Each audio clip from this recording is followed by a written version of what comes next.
सद्बुद्धि, सन्मार्ग और कार्य का संकल्प देना, अडिग रहे विश्वास तुम पर, ऐसा अंतः कर देना, मेरे हृदय में आने में तुम्हें कोई संकोच न हो। हे गुरुदेव, मुझे नज़रों से दूर कभी न होने देना। हे गुरुदेव, मुझे नज़रों से दूर कभी न होने देना। नमस्कार। गायत्री चिंतन धारा के इस सतत प्रवाह में आप सभी का पुनः स्वागत है। मित्रों, बहुत सी बातें होती हैं ज्ञान की, और हम कई जगह पढ़ते हैं, सुनते हैं। बहुत से गुरु हुए हैं, संत हुए हैं, विद्वान हुए हैं, है ना, जिन्होंने ज़िंदगी को खुशहाल और सफल बनाने के लिए अनेक सूत्र दिए हैं, अनेक सूत्र दिए हैं। बहुत से संत लगातार होते रहे हैं हमारे यहाँ, है ना। स्वयं हमारे गुरुदेव का सारा साहित्य इसी को ध्यान में रखकर लिखा गया है कि सब सुखी कैसे हो सकते हैं, है ना। पर हम देखते हैं कि इन सूत्रों का समुचित प्रभाव नहीं पड़ता, इन सूत्रों का समुचित प्रभाव नहीं पड़ता।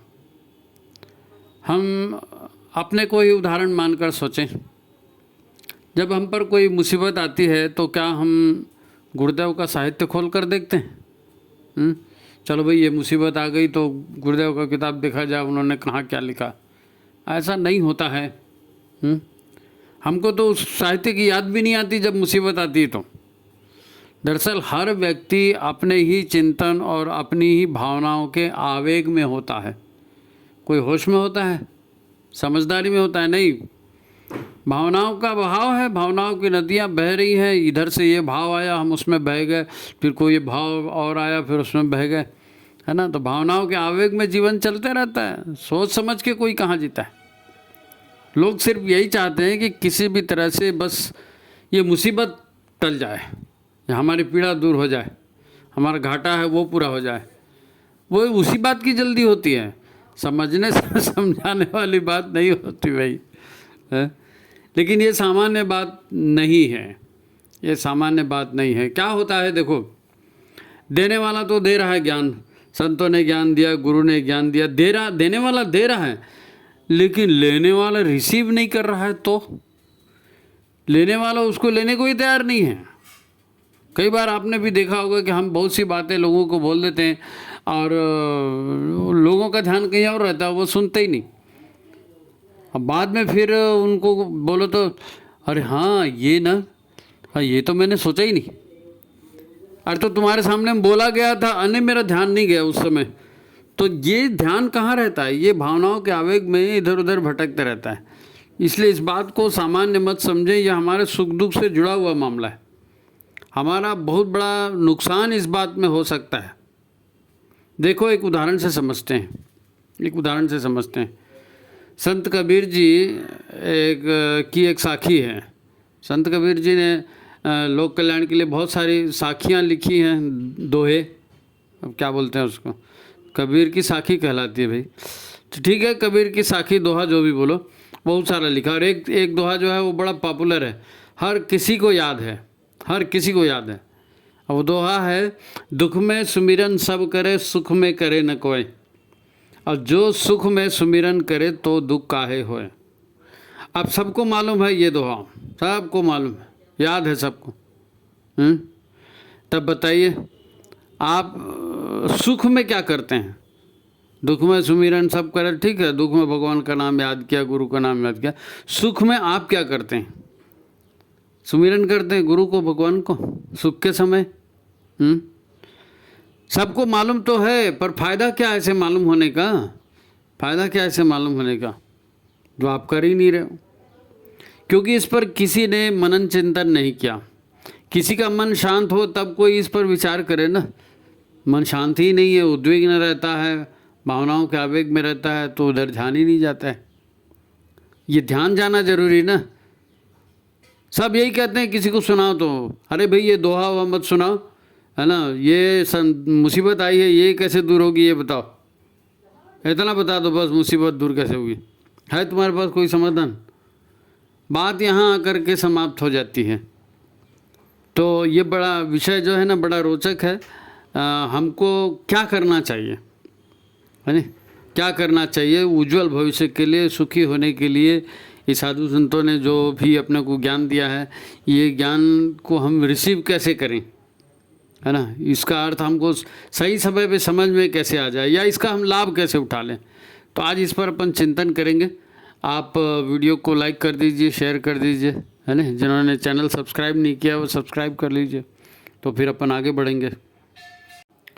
तो ठीक है मित्रों, दुनिया भर की और हमारे निजी जीवन की भी समस्याओं का यदि समाधान चाहिए, है ना, दुनिया की अपने निजी जीवन की समस्याओं का यदि समाधान चाहिए, तो सबसे बढ़िया समाधान दुनिया में अगर कहीं मिलेगा तो आपको गीता में मिलेगा। गीता में हर चीज़ बताई गई है, पूरा वेद और उपनिषद और सबका सार कहना चाहिए कि गीता में है। अगर कोई गीता पढ़ ले तो उसको फिर सब समझ में आ जाएगा कि भाई क्या कैसे होना चाहिए, है ना, गीता का ज्ञान। तो गीता में जो बेसिक रूप से जो चीज़ें बताई गई हैं वो 3 चीज़ें हैं, और इन तीनों को हमको हमेशा याद रखना चाहिए। एक तो ये कि ये संसार परमात्मा ने बनाया है और परमात्मा के नियमों से चलता है, ठीक है। और दूसरा ये कि हम कर्मयोनि में हैं, मनुष्य कर्मयोनि है, और जैसे हम कर्म करते हैं वैसा फल हमको मिलता है। ये दूसरी बात है गीता की। और गीता की तीसरी बात एक और है कि यदि जीते जीते आप कर्म करते रहें और कर्म करते करते मर भी जाते हैं, तो मरने के बाद फिर दूसरा जन्म होता है, और जिन कर्मों का फल हमने नहीं भोगा है या जिन कर्मों के परिणाम, जिन ऊर्जाओं के परिणाम हमने प्राप्त नहीं किए हैं, उनके परिणाम फिर हम नए जन्म में प्राप्त करते हैं। नया जन्म मिलता है, क्योंकि पंच तत्व का शरीर है तो ज़्यादा दिन टिकता नहीं है, लेकिन कर्म तो शेष रहते हैं, तो इन कर्म का भुगतान अगले जन्म में होता है। ये 3 बेसिक चीज़ें हैं, ईश्वर का विधान, कर्मफल का सिद्धांत और पुनर्जन्म का सिद्धांत। ये गीता का बेसिक ज्ञान है। अब इसमें इस परिप्रेक्ष्य में आप इस सूत्र को देखो, वो जो कबीरदास जी ने कहा है, कबीरदास जी का सूत्र है ना कि दुख में सुमिरन सब करे, सुख में करे न कोय, और जो सुख में सुमिरन करे तो दुख काहे होए। अब सबने सुना है, सबने इसका अर्थ देखा है, और सबके दिमाग में बात बैठी हुई है कि हमको मालूम है यार, हमको मालूम है, ये कबीरदास जी ने कहा है, हाँ भाई खुशी होगी तो भगवान का नाम लेंगे तो ये दुख नहीं होगा, ऐसा वैसा। इससे आगे किसी की सोच गई नहीं, क्योंकि कोई सोचता नहीं ना ढंग से। अब आप देखो गीता के परिप्रेक्ष्य में, है ना, गीता क्या सिखाती है? गीता ये सिखाती है कि मनुष्य जैसे कर्म करेगा वैसा उसको परिणाम मिलेगा। अब इसको रिवर्स करके देखो, आज आपके सामने मुसीबत है, आज आपके सामने में छल प्रपंच की बातें हो रही हैं, या दुखद स्थिति में आप हैं और अच्छी स्थिति में नहीं हैं, तो खुशियाँ लाने के लिए क्या किया जा सकता है? खुशियाँ लाने के लिए क्या किया जा सकता है? देखिए, हम जो भी जीवन में पाते हैं वो 2 है। एक तो ये है कि हम जो कर्म कर रहे हैं उसका परिणाम हमको मिल रहा है, नंबर 1, और दूसरा हम जिस प्रारब्ध को लेकर के आए हैं, जिन कामनाओं को, जिन वासनाओं को लेकर के आए हैं, उनके भी परिणाम हमको मिल रहे हैं, क्रियमाण कर्म के भी और संचित कर्म के। इन्हीं को क्रियमाण कर्म और संचित कर्म कहते हैं। तो इन दोनों के परिणाम हमको मिल रहे हैं, है ना। अब आप मेरे को बताइए कि सुख के परिणाम पाने के लिए क्या करना पड़ेगा? सुख के परिणाम पाने के लिए क्या करना पड़ेगा? सुख के परिणाम पाने के लिए आपको ऐसे काम करने पड़ेंगे जिनके रिजल्ट अच्छे आते हैं।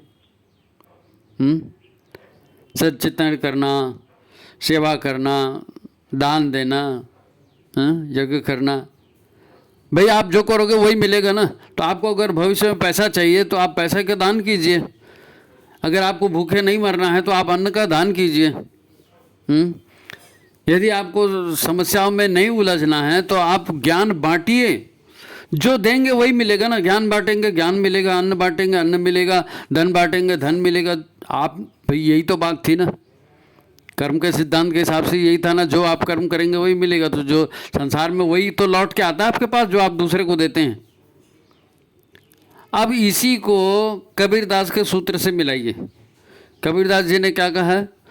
जो सुख में सुमिरन करें तो दुख काहे हो। तो जब आप सुख की स्थिति में हो, जब आप सामर्थ्य की स्थिति में हो तो आप दान करो ना। है आपके पास सामर्थ्य, समय दान कीजिए। आपके पास सामर्थ्य है, आप धन दान कीजिए। आप विद्वान हैं, आप ज्ञान दान कीजिए। हैं, आप आपके हाथ पर सही सलामत है, आप लोगों की सेवा कीजिए। तो आप बीमार होंगे तो आपकी सहायता मिल जाएगी। आपके पास पैसा कम होगा तो कहीं से भी पैसा आ जाएगा। आपको सूझ नहीं रहा होगा तो गुरुदेव कहीं ना कहीं से आपको ज्ञान की किरण दे। जो आप लोगों को दोगे वही तो मिलेगा ना। बताने बताने में फ़र्क पड़ गया, इसलिए समझ में भी फ़र्क पड़ गया।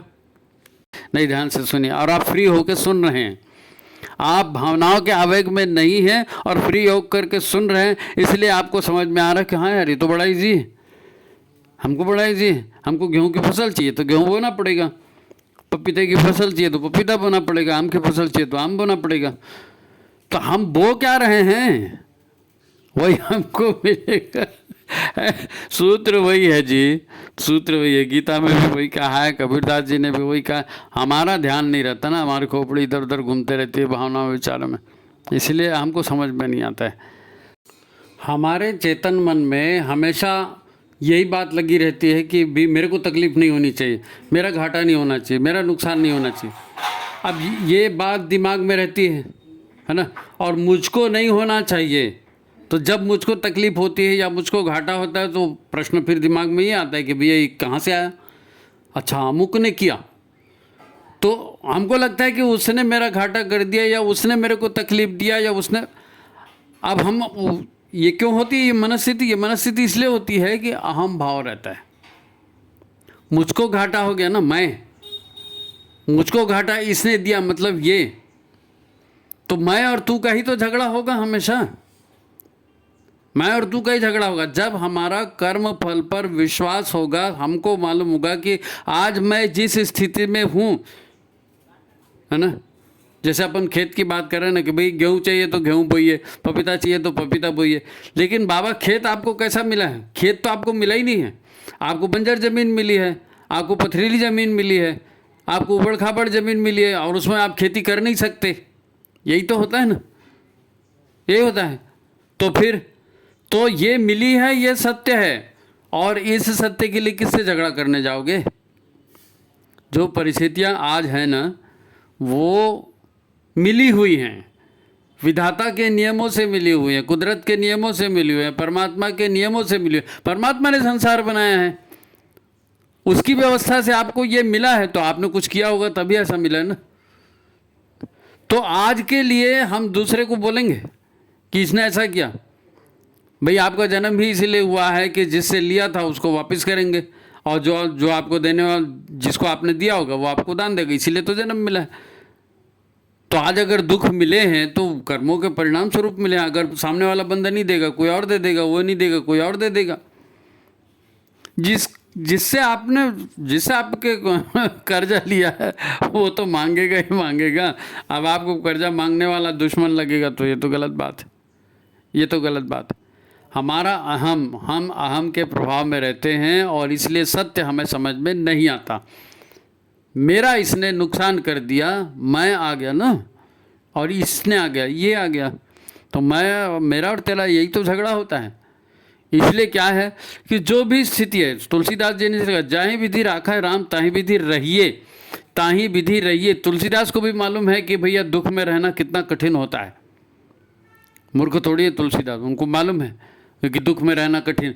लेकिन उन्होंने ऐसा कहा, और सिर्फ इसीलिए कहा कि जब आप बोलते हो इसकी वजह से मेरे को तकलीफ हुई है, तो आप उससे बदला लेने जाते हो, उसको सबक सिखाने जाते हो और नए कर्मों के बंधन बांधते हो, नए कर्मों के बंधन बांधते हो। अब नए भाई आप बदला ले रहे हो उससे, उसको सबक सिखा रहे हो, तो सबक सिखाओगे तो वो सबक सिखाने काम तुम्हारा है क्या? तुम कर्म करने के लिए स्वतंत्र हो, फल पाने के लिए स्वतंत्र नहीं हो। यही तो गीता ने कहा है। गीता क्या कहती है? तुम कर्म करने के लिए स्वतंत्र हो, फल पाने के लिए स्वतंत्र नहीं हो। गेहूं की फसल बो के आम कहाँ से पाओगे? बबूल की फसल बो करके आम कहाँ से पाओगे? तो जो बोया वही मिलेगा। तो जो मिला है उसके लिए दूसरे क्यों दोष देते हो? ईश्वर को हमेशा धन्यवाद दीजिए। ईश्वर को धन्यवाद देंगे ना तो सबसे बेहतर काम ये होगा, बेहतरीन काम होगा, आपका अहंकार गलेगा, आपका अहंकार टूटेगा, आप मेरा तेरा की भावना से ऊपर उठ जाएंगे। ये बहुत बड़ी उपलब्धि है, बहुत ही बड़ी उपलब्धि है। इसलिए ईश्वर को सर्वव्यापी न्यायकारी मानकर उसके अनुशासन को जीवन में उतारना गुरुदेव ने पहला सूत्र इसीलिए दिया। ये इतना ज़्यादा महत्वपूर्ण है। यदि आप इस सूत्र पर नहीं चलेंगे और दुखों के लिए दूसरे को दोषी मान करके उससे बदला लेने जाएंगे तो नए कर्मों के बंधन आप बांधेंगे और फिर वो चक्री बांधोगे, दूसरे का बुरा करोगे तो आपको फिर बुरा मिलेगा, तो फिर उसको छुटाने के लिए फिर नया जन्म लेना पड़ेगा। और पहले के जितने बुराइयां बंडल बांध के रखे वो तो है ही है कषाय कलमश। इसलिए इन सूत्रों को समझिए। गुरुदेव ने जो कहा है भैया, ईश्वर को सर्वव्यापी न्यायकारी मानकर उसके अनुशासन को जीवन में उतारेंगे, आत्म संयम और नियमितता द्वारा आरोग्य की रक्षा करेंगे। तो संयम रखिए ना, जब परिस्थितियां दुखद आ गई हैं तो संयम रखिए, अपने मन को ठीक रखिए। मानसिक स्वास्थ्य भी तो शारीरिक स्वास्थ्य को बनाने वाला है। मानसिक स्वास्थ्य ठीक रहेगा तो शारीरिक स्वास्थ्य भी ठीक रहेगा। ईश्वर को धन्यवाद देते रहेंगे तो मन हल्का रहेगा। किसी से बदला लेना नहीं है, किसी षड्यंत्र करना नहीं है, तो दिमाग में कोई टेंशन नहीं रहेगा। हैं? मेरे प्रभु ने, मेरे भगवान ने मुझको जैसा रखा है वो मेरा पिता है, ठीक है, जैसी परिस्थितियां वो मिलेगी, तो मेरे को किसी को दोष नहीं देना है। भाई ईश्वर करुणा निधान है, उसने संसार बनाया है, संसार उसके नियमों से चलता है। भाई आप गाड़ी में जा रहे हो और एक कोई ट्रक वाला आया और उसने आपको धक्का दे दिया और आप गाड़ी सहित फेंका गए दूर, तो उठने के बाद क्या करोगे? ट्रक वाले को माँ बहन की गालियाँ दोगे? आग लगाओगे ट्रक को? अरे भाई कुछ हुआ था, प्रारब्ध था, होने वाला था, हो गया। आपको इसमें ईश्वर की कृपा क्यों नहीं दिखती? ट्रक ने ठोकर मारा और आप 10 फीट दूर चले गए, हाथ पैर सलामत है, जिंदा हो, और वही ट्रक के नीचे आ जाते और ट्रक का चक्का आपके ऊपर चला जाता, तो आपको ईश्वर को धन्यवाद देना चाहिए कि बड़ा नुकसान होने से बच गया, बड़ा नुकसान होने से बच गया। आधा गिलास खाली है, यही दुख का कारण है। आधा गिलास भरा हुआ है, ये सोचो ना भाई। जब आप सोचेंगे कि ईश्वर ही करता है, ईश्वर ही करुणा निधान है और वो सबका भला करता है, तो आपके मन में प्रतिशोध नहीं आएगा, आप बदले के लिए नहीं जाएंगे, आपका अहंकार नहीं बढ़ेगा। तो ये कितनी बड़ी उपलब्धि आपको मिलने वाली है इस एक सूत्र से, इस एक सूत्र से। अब इसी के साथ एक बात और है भाई, हम जीवन में जीते हैं, भावनाओं के आवेग में, परिस्थितियों में हमारा कुछ दिमाग सरक जाता है, ध्यान नहीं रहता है, हमारे से कुछ अपशब्द निकल जाते हैं, हम लोभ में, लालच में, है ना, किसी दूसरे की चीज़ का हरण कर लेते हैं, उस पर बुरी नियत रख देते हैं, तो ये पाप कर्म हमारे से हो जाते हैं। तो इनके दुखद परिणाम भी मिलेंगे, नहीं मिलेंगे? जब आपको पता चल गया कि मेरे से ये गलती हो गई है, तो फिर जैसे आप ईश्वर को धन्यवाद देते हैं वैसे लोगों को माफ़ करना भी सीखिए, लोगों को माफ़ करना भी सीखिए। नहीं साहब वो तो चोर है, हमने चोर की चोरी कर ली तो क्या हो गया? अरे वो चोर है, वो चोरी करता है, वो उसके कर्म के खाते में गया, उसको जो सज़ा मिलेगी वो मिलेगी। आपने उसकी चोरी की ना, तो आप भी तो चोर हो गए, तो आपको चोरों की सज़ा नहीं मिलेगी। सब तो ऐसे ही करते हैं जी, आजकल दुनिया में यही चलता है जी। अरे आजकल दुनिया में यही चलता है तो दुनिया परेशान भी है। आपको बोला जाता है ना, ये बाजारू चीज़ें मत खाइए, डब्बा बंद चीज़ें मत खाइए, और फलाना मत कीजिए, ठिकाना मत कीजिए, और लोग क्या तर्क देते हैं? दुनिया खा रही तो बेवकूफ़ है। आप कहते हो रिफाइंड तेल नहीं खाना चाहिए, दुनिया खा रही, बेवकूफ़ है। अरे दुनिया खा रही है तो दुनिया भुगत भी रही है, तुमको अपना देखना है कि नहीं देखना है? विवेक से, विज्ञान से, बुद्धि से देखिए, परखिए, और जो अच्छा है उसको कीजिए। दुनिया तो सब भुगत रही है जी, तो तुम वो भुगतने वालों के साथ में नहीं, सब लोग भुगत रहे हैं तो मैं भी भुगतूंगा, मैं भी भुगतूंगी। तो भुगतो फिर। आप कर्म करने के लिए स्वतंत्र हो, फल के लिए स्वतंत्र नहीं हो। लोगों ने किया है तो ठीक है मैं करूंगा, हाँ तो करो, लेकिन फल वैसे ही मिलेगा तो उसके लिए आप नहीं बोल सकते कि उसको फल नहीं मिला, मेरे को मिला, और उसको नहीं मिला। तुम गए देखने के लिए, कब मिलेगा, कैसे मिलेगा? ये तो ईश्वर की योजना से मिलता है। आपसे यदि गलती हो गई, आपसे ये त्रुटि हो गई, तो अपनी भूलों को स्वीकार करना है, अपनी त्रुटियों को दूर करना है। अपनी स्वच्छता, 3 आचमन ले रहे हैं, मन वाणी अंतःकरण को शुद्ध करें, तो मन वाणी अंतःकरण शुद्ध कैसे होगा? कैसे होगा? गलतियां हो गई है तो उसको माफ करेंगे तब ना शुद्ध होगा। दूसरों से भूल हो तो माफ़ कर सकें और अपनी गलती हो तो माफ़ी मांग सकें। दूसरों को माफ़ करना भी ज़रूरी है, माफ़ी मांगना भी ज़रूरी है, अगर आपने आपका खाता आपको सही रखना है तो। नहीं तो देनदारियाँ बढ़ेंगी, देनदारियाँ बढ़ेंगी तो दुख बढ़ेंगे, दुख बढ़ेंगे तो मुसीबतें बढ़ेंगी, है ना। भाई कबीर अगर ये कहता है कि जो सुख में सुमिरन करे तो दुख काहे होए, तो जब आप सुख में हैं, अच्छा चल रहा है तो उसको अच्छा चलने दो ना। उस समय यदि कोई गड़बड़ हो रही तो उसी समय सुधार लो। बाद में जब आप गिर पड़े और आपको चोट लग गई और आपका घाव बन गया और फिर आप बोलेंगे भगवान ये घाव को ठीक कर दो, तो घाव मैंने थोड़ी लगाया है, घाव तेरी करनी से लगा है। तो अब धीरज रखो, अब लग गया तो जब ठीक होगा तब होगा, समय लगेगा ठीक होने में, फसल पकने में समय होता है। आज आप बोलेंगे मेरे को गरीब के घर में ये मिल गया, मेरी तो पत्नी ऐसे निकल गई, मेरा तो पति ऐसा निकल गया, मेरा तो बच्चा ऐसा निकल गया, हमारे देश में सरकार ऐसी हो गई, फलाना हो गया, ठिकाना। ये सब कर्मों के परिणाम हैं जिसको आप देख रहे हो, और वो उन कर्मों के परिणाम में जो हो चुके हैं, जो हो चुके हैं उसका परिणाम है। लेकिन बाबा भविष्य आने वाला है, भविष्य में आपको जैसा चाहिए वैसे आज आप करेंगे ना। आपने फर्स्ट ईयर एग्ज़ाम पास कर लिया, आप सेकंड ईयर में चले गए, सेकंड ईयर में आप खूब पढ़ाई कर रहे हो, तो ठीक है, सेकंड ईयर में आप पढ़ाई कर रहे हो तो सेकंड ईयर का रिजल्ट अच्छा आएगा। नहीं साहब सेकंड ईयर में इतना अच्छा है तो मेरा फर्स्ट ईयर का रिजल्ट सुधार दीजिए, ऐसा होता है क्या? तो जब फर्स्ट ईयर के आप पढ़ रहे थे तो फर्स्ट ईयर में आपने पढ़ाई नहीं किया तो आपका परसेंटेज फर्स्ट ईयर का कम है। उस समय किया था तो उसका ये रिजल्ट है, आज आपने पढ़ाई किया तो आपका ये रिजल्ट है। जिस बात को अपन ने कहा ना कि कबीर की बात, गुरु की बात समझ में नहीं आई क्योंकि हम भावनाओं में बह रहे थे, क्योंकि हम अहंकार में बह रहे थे, हम बदला लेने की भावना रखते थे, हम लोगों से आगे जाना चाहते थे, लोगों से बढ़िया बनना चाहते थे। तुम क्या बनोगे जी? तुम क्या बनोगे? तुम जो कर्म कर चुके हो उसी की वजह से तो ये जन्म मिला है। ये जन्म प्रारब्ध को भोगने के लिए मिला है ना। 85% आपकी भोग योनि ही है, 15% है जो आप नए कर्म कर सकते हो। और वो कर्म अच्छे करने हैं तो अब समझ में कैसे आएगा? नहीं आएगा ना। आप तो उसी फ्लो में बह रहे हो, उसी भावना में बह रहे हो, उसी संस्कार में बह रहे हो। नई संस्कार, नए भावना, नए विचार कोई बाहर का आदमी देगा जो आपका भला सोचता होगा। माँ होगी, पिताजी होंगे, गुरुदेव होंगे, ईश्वर होगा, वहाँ से आपको नहीं। तो आपको ईश्वर से जुड़ना है, गुरु से जुड़ना है, यही तो बात कही गई सीधी सीधी। गुरुदेव बार बार बोलते हैं आप सत्साहित्य पढ़िए, इसीलिए बोलते हैं कि आप उस भावनाओं के आवेग से निकलेंगे। देखो आपको एक चीज़ बताता हूँ, ध्यान से सुनेंगे आप, ये बहुत महत्वपूर्ण बात है।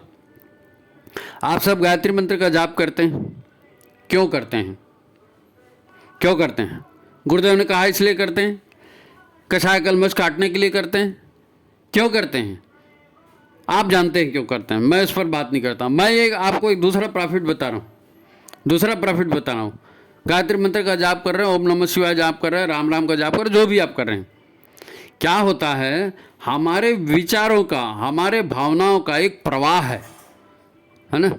हम अपने भीतर एक क्या लेकर, क्या बोलते हैं उसको, स्वभाव, अपने स्वभाव लेकर के आए हैं, अपनी इच्छाएं और अपनी कामनाएं लेकर के आए हैं, उसी को हम अच्छा समझते हैं, उसी के हिसाब से हम चल रहे हैं, ठीक है। और वो ठीक नहीं निकल रहा है परिणाम, ठीक नहीं निकल रहे परिणाम, तो परिणाम ठीक कैसे निकलेंगे? उस फ्लो से आपको हटना पड़ेगा, है नहीं? भाई मान लीजिए आप जा रहे हो सड़क से और किसी गटर में गिर गए, तो गटर में गिर गए तो साइकिल भी खराब हो गई, कपड़े भी खराब हो गए, सब खराब हो गए ना। तब आपको ठीक करना है तो क्या करेंगे? गटर से बाहर निकलेंगे और कहीं पानी ढूंढेंगे, फिर हाथ पैर धोएंगे और कपड़े धोएंगे तो आप फिर अच्छे हो जाएंगे। ये फार्मूला है कि नहीं? ऐसा ही होता है कि नहीं? और जब ऐसा होता है आप जानते हैं, तो उसके बाद यदि आपसे कोई गलती हो रही है, यदि आपसे कोई बुरा काम हो रहा है, आप जान रहे हैं कि उसका परिणाम गलत निकलने वाला है, तो आप उस व्यक्ति को ढूंढिए, उसके चरण पकड़िए, उससे माफ़ी मांगिए। छोटा है कोई दिक्कत नहीं है, जानवर को भी मार दिया डंडा पत्थर तो उससे भी माफ़ी मांगिए आप। कुत्ता बैठा है, आपने उसके पूंछ पर पैर दे दिया, आप उससे भी माफ़ी मांगिए आप। वो भी प्राणी हैं, ये सारे प्राणी हैं। नहीं क्या होगा, क्या होगा? तो जब भुगतोगे तो पता चलेगा क्या होगा। भाई बुरे काम का बुरा नतीजा, क्यों भाई चाचा, हाँ भतीजा, यही तो होता है ना। जागरूक रहना है, जागरूक रहना है नहीं, जागरूक रहना। जो कर्म हमारे से बुरे हो चुके हैं, है ना, उनके परिणाम अभी तो नहीं मिल रहे हैं, आगे मिलेंगे। तो आगे बुरे, मालूम है बुरा कर्म हमसे हो गया, उसका परिणाम बुरा होने वाला है, तो उसको रफा दफा कर लो, माफ़ीनामा मांग लो, राजीनामा कर लो कि भाई सॉरी ऐसा ऐसा हो गया, चलो मैं तुमको कंपनसेट करता हूँ, मेरे से ये गलती हो गई, मैं इतना तुमको प्रायश्चित करता हूँ, बात खत्म हो गई।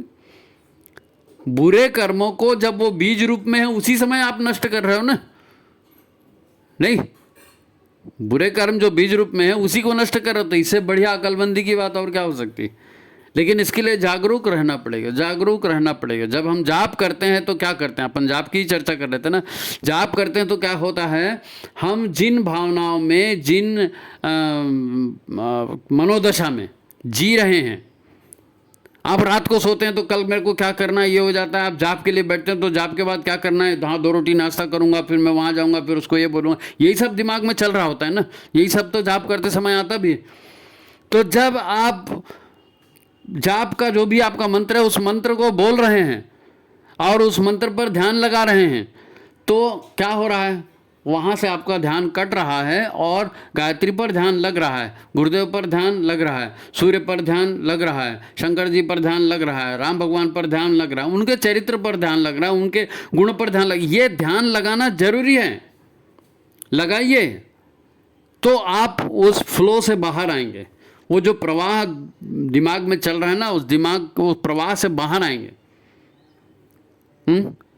कोई ज़्यादा बहुत संताप हो जाता है, किसी को बड़ी दुख होती है, कुछ है कहते हैं, तो उसको अपन बोलते हैं ना, भाई तू एक काम कर, जरा नहा ले, नहा धो के जाप करने बैठ जा, थोड़ी देर मौन रहे, थोड़ी देर शांत रहे, क्योंकि वो प्रवाह निकल जाएगा, वो प्रवाह निकल जाएगा तो तुम सत्कर्म करोगे, है नहीं। तो जाप करने का ये फायदा होता है। मनस्थिति कैसे बदलेगी, ये ऐसे ही बदलेगी, ईश्वर को सर्वव्यापी न्यायकारी मानेंगे, जो परिस्थितियां हैं वो हमारे कर्मों का फल है, इस बात को मानेंगे, जो बुरे कर्म हो गए उसके लिए माफ़ी मांगेंगे, इस बार बार ईश्वर को धन्यवाद देंगे, गुरु को धन्यवाद देंगे, धन्यवाद के भाव से भर जाइए, है नहीं। तो देने वाले को भी मजा आएगा कि हाँ हम देते हैं तो ये कदर करता है, भगवान ने जीवन दिया, भगवान ने शिक्षा दी, भगवान ने घर दिया, भगवान ने माता पिता दिए, भगवान ने नौकरी दी, भगवान ने पति दिया, पत्नी दिया, बच्चे दिया, सब दिया, उसके लिए धन्यवाद तो दो। नहीं साहब तुमने तो ऐसा ही नौकरी दिया, तुमने तो ऐसा ही पत्नी दिया, तुमने तो ऐसा ही पति दिया, तुमने तो ऐसे ही संतान दी। जिनको संतान नहीं मिलती उनसे पूछो, टेस्ट ट्यूब बेबी लेके घूमते रहते, टेस्ट ट्यूब लेके, नहीं होता बेबी, कैसे होगा, है ना। जो मिली है उसका कदर करें, जो देने वाला है उसकी कदर करें, जिसका नुकसान हो गया उसको सॉरी बोलें, यही सिस्टम है। तो फिर भाई जब हम नहा धो करके, मन को शुद्ध करके, शरीर को शुद्ध पवित्र करके, है ना, और जाप करने बैठते हैं, तब एक ये महत्वपूर्ण प्रक्रिया होती है, हम अपने मन में जो विचार चल रहे हैं उस विचार के प्रवाह से, हम अपनी संगत के प्रवाह से कटते हैं, विचार का प्रवाह टूटता है, संगत का प्रभाव टूटता है, और हम उस नाम जप के प्रभाव से जुड़ जाते हैं, उस नाम जप की शक्ति से जुड़ जाते हैं। तो फर्क तो पड़ेगा, है जी, ये फर्क पड़ेगा, ये नियम बन जाता है, तो पूरी जो है ना जीवन की दिशा धारा बदल जाती है। आपको बोला जाता है ना, जाप एक दिन के जाप से कुछ नहीं होता, बार बार जाप करिए, लगातार जाप करिए, बड़ी मात्रा में जाप करिए, क्योंकि वो संगत का प्रभाव, विचारों का उस प्रवाह से जुड़ करके आपको इष्ट के प्रभाव से जुड़ना है, इसलिए जाप का और महत्व है। भैया आपका जीवन सामान्य नहीं है। ये कौन सी मतलब अक्लमंदी की बात है कि जब आपको पैसे की ज़रूरत पड़ी, मान लीजिए आपको 1 लाख रुपए की ज़रूरत पड़ी, तो अब ज़रूरत पड़ी तो चलो मैं कमाने निकलता हूँ तो ज़रूरत पड़ने पर कोई कमाने निकलता है क्या? आपको ज़रूरत पड़ने वाली है, भविष्य में कभी भी पड़ सकती है, इसलिए आदमी धन संचय करके रखता है। तो आपको भी जो कर्मों के फल चाहिए, जिस तरह का फल चाहिए उस तरह के कर्म आप उस समय कर लो जब आप सुख में हो। सुख में हो तो उस समय वो कर्म करके रखो। वो जो दान पुण्य की बात बताई थी, वो जो विद्यादान की बात बताई थी, वो जो सेवा की बात बताई थी, वो जो परिश्रम, वो उसी लिए था, है ना। तो ठीक है, अंग्रेजी में कहावत है, take the back seat and enjoy the scene, है ना। आप पीछे की सीट पे बैठ जाओ और जो दुनिया में हो रहा है उसको एंजॉय करो, देखो। कर्ता बनने की कोशिश मत करो, कर्ता परमात्मा है ना। हम कर्ता बनने की कोशिश करते हैं, इसीलिए हमारे से गलतियां होती है और फिर कर्मों के परिणाम भी हमारे गले पड़ते हैं। आप गुरु को कर्ता मानिए, आप ईश्वर को कर्ता मानिए, है ना। नेकी करो दरिया में डालो, है ना। गुरु का काम करो, गुरु के भरोसे छोड़ दो, भगवान का काम करो, भगवान के भरोसे छोड़ दो। यही तरीका है दुखों से बचने का, मुसीबतों से बचने का। तो ठीक है, आज की चर्चा यही समाप्त करते हैं। उम्मीद है आपको अच्छी लगी होगी। आप अपने प्रश्न भेजते हैं, उसका यह जवाब है ना। आप प्रश्न भेजते हैं, उसका यह जवाब है। तो ठीक है, गायत्री चिंतन धारा का ये प्रवाह आपको अच्छा लगता होगा। लाइक कीजिए, शेयर कीजिए, ज़्यादा से ज़्यादा लोगों तक इसको पहुंचाइए। ठीक है, आज की बात समाप्त। सभी को प्रणाम, नमस्कार।